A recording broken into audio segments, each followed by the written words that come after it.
Yellarigu Namaskara. I'm so happy to see the response to part 1 of the video, and if you haven't seen it, do see it. In this video, we will look at more fun maps. We will do a quiz. We visit an ancient temple. We go to places where no man, woman or raindrop has gone before, all in our quest to understand why Bengaluru floods.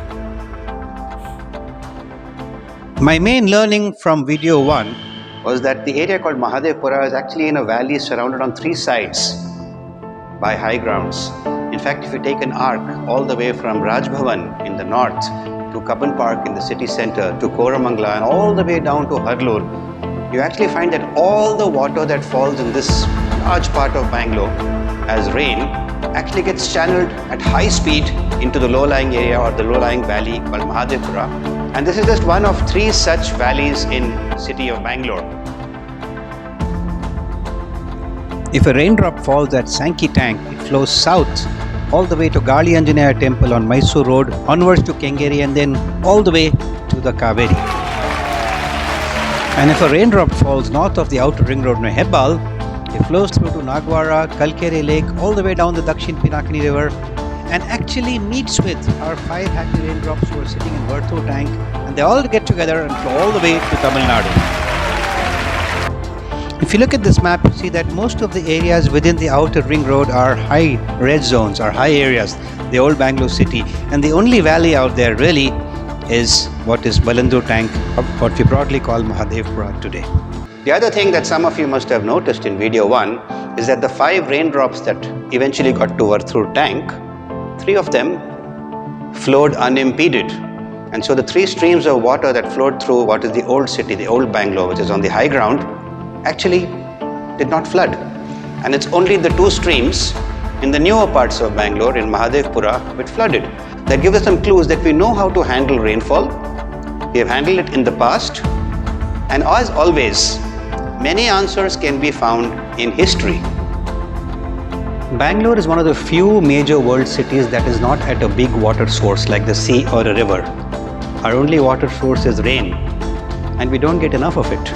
You know, cities generally learn how to deal with the water body they're next to. This water body can be a boon or a disaster, and most coastal cities learn how to deal with the tides. Most riverfront cities learn to deal with the occasional flash flooding. In Bangalore, we haven't really had to learn the hard way what it means to have unprecedented rainfall until last week. See the map. We are the highest point on the Deccan Plateau, the highest urban center, and any rain that we get essentially flows away through Tamil Nadu, to the east, to the Bay of Bengal.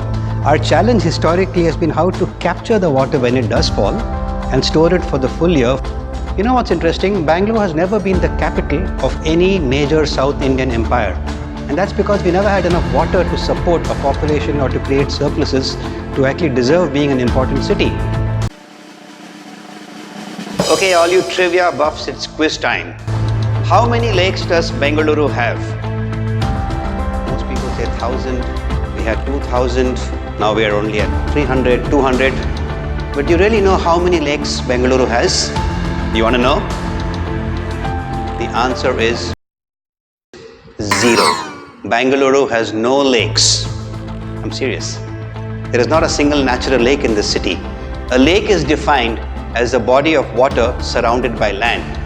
It's actually like a bowl in which there's water, there is no flow.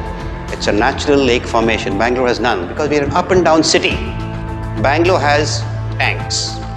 And a tank is this water storage created by human engineering. And this is a very fundamental thing to understand. So when you look around, you see Hebbal Lake, Alsur Lake, Kaikondralli Lake. They're not lakes, they're all tanks. Not these tanks. Have you heard of a famous tank in Bangalore? Sankey Tank or Miller's Tank. Those names stick, but they're all the same. All the water bodies in Bangalore were tanks. Or Kere in Kannada. So what is a tank and what is the difference between the tank and a lake? It's quite straightforward actually. If water is flowing down during the rainfall along the natural contour of the ground and you want to store it, what you do is you find a valley where the water is flowing and you build a dam or a bund or a small embankment to actually stop the water, and then the water fills up and you get a tank. It's as simple as that. And why would you do that? Because you want to store water for either drinking water or for agriculture, which was the primary use in the past. And so what the ancients would do is they would actually find a place where the water is flowing anyway in the rainfall, build an embankment in the dry season when there's no water, the water would fill up and create a tank. And then downstream from the tank, where the land is lower, you'd actually have your fields, and this water is used for irrigation. Let's actually go to a tank and see what's going on here. We are going to a tank at Vibhutipura next to the HAL airport, which you would believe is at high ground. Our airport has never got flooded.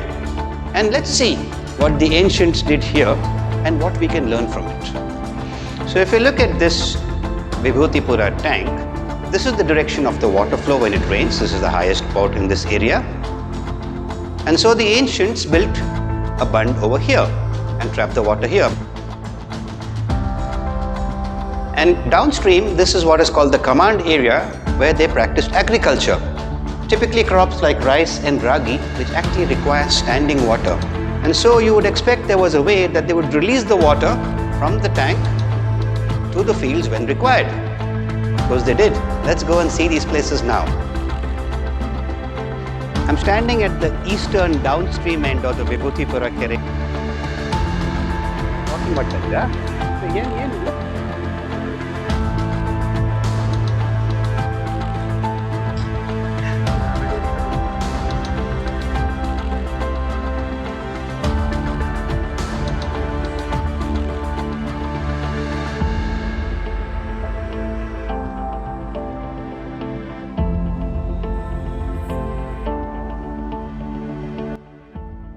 This is an old inscription stone found near Vibhutipura Kere. And what the stone tells us just boggles the mind. It's fascinating. People who lived here inscribed on this and were trying to tell us something. And the story they tell us is very fascinating. It refers to the building of the tank in AD 1308. There's something very eerie about running your hand on a stone on which someone has written something over 700 years ago. This is an ancient sluice gate. This was the way the ancients actually released water from this kere to the fields on that side. And it's fascinating. It's a feat of human engineering from 700 years ago. You can see the hooks on the granite out there, and they would essentially lift the granite, open the gates, and the water would rush out. Let's go and see how the water rushed out. I'm going to rush there.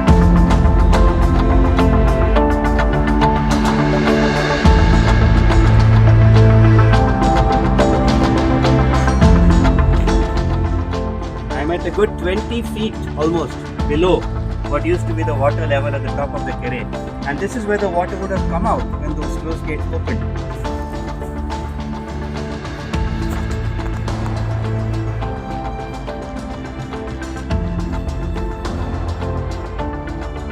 And what is fascinating about what's written here, it's talking about the people of this area getting together, actually creating a tank, actually creating dry and wetlands and doing agriculture.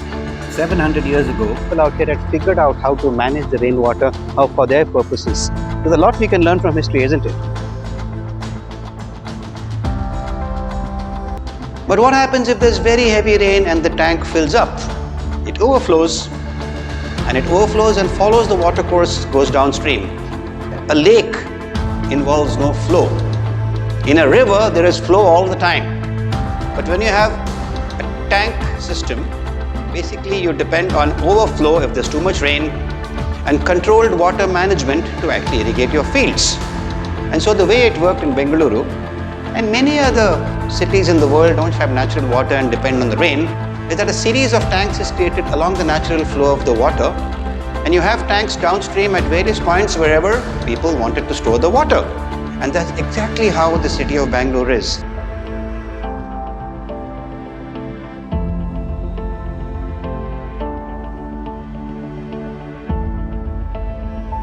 The other point to consider, which I had not thought about, is that these are not perennial tanks. They only have water when it rains, and then we store it and then we use it. In fact, many of the tanks in Bengaluru would go dry in the summer. There would be an alternate use. I have played cricket in dry tank beds in Bengaluru in the 1980s, and many of you would remember that large parts of Bengaluru would have large, dry, swampy areas in the summer. Sometimes these were used for exhibitions, sometimes these were used for sport, and often people would use the mud or the silt in these dry tank beds to make bricks. So you had brick kilns. So it was an understood seasonal pattern. There was the summertime when the tanks were dry, the monsoons came, they filled up, they were used for agriculture. This cycle has played itself out for centuries and is very much part of our collective memory of a town that does not have its own natural water source.